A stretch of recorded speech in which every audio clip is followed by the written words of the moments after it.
The purpose for this short video is to help navigate and understand the changes being proposed in our revised bylaws.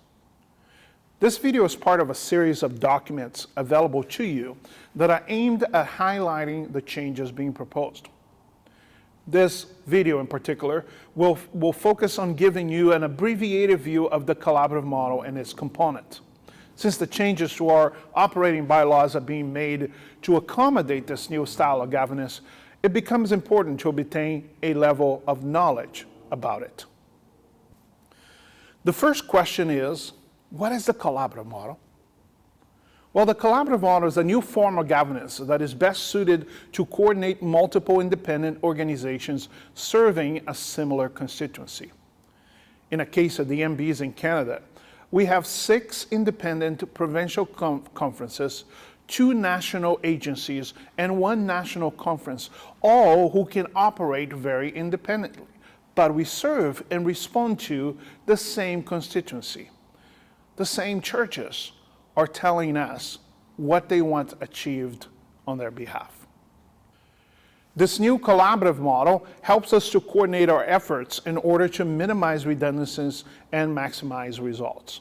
With these independent parts of us, the collaborative model calls us to this collaboration that invites us to bring the best that we have for the benefit of the whole. In other words, we are now thinking together what is best for the whole of the MBs in Canada.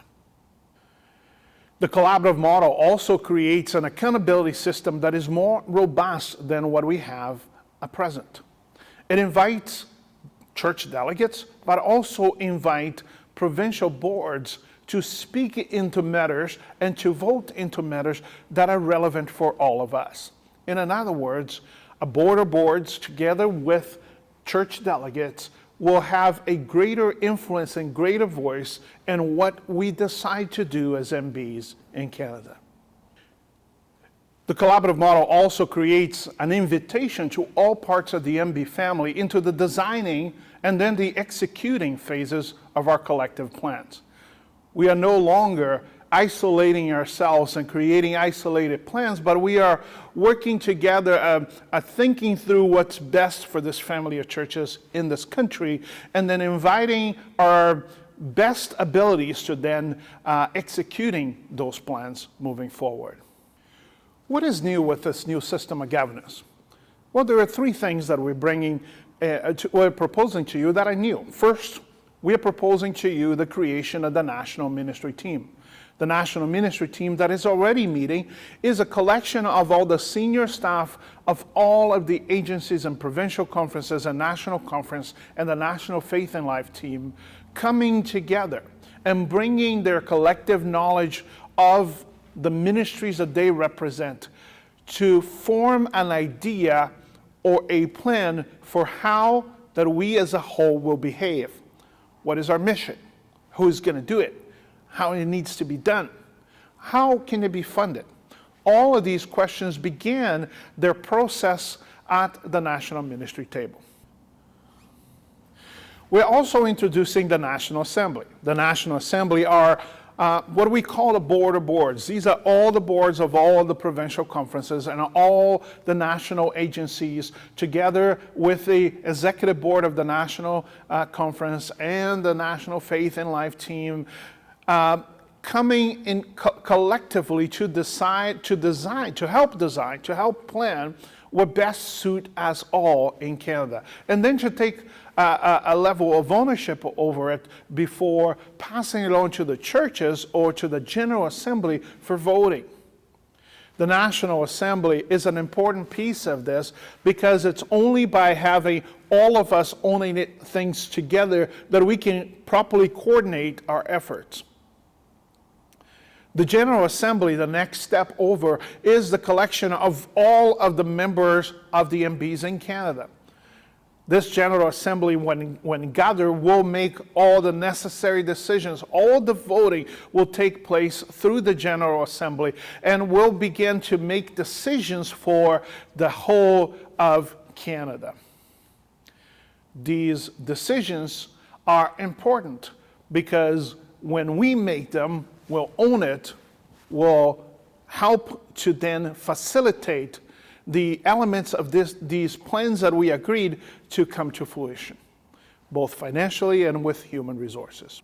What are the necessary components of the collaborative model? Well, one of them is common mission and agenda.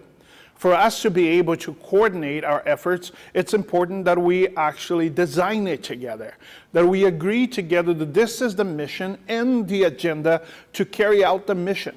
In other words, not just what we are going to do, but how we're going to do it, when we're going to do it, who is going to do it, and how it's going to be funded. This common mission and agenda, it's an important piece of the collaborative model. Common measuring is another piece of the collaborative model that is of key importance. As we know, different organizations will measure different things in different ways. It's only by coming together and designing a similar measuring system that we will be able to then give accurate accounting of what are we doing, if we are being successful or not.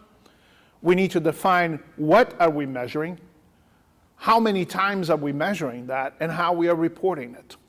Those are key pieces of the collaborative model.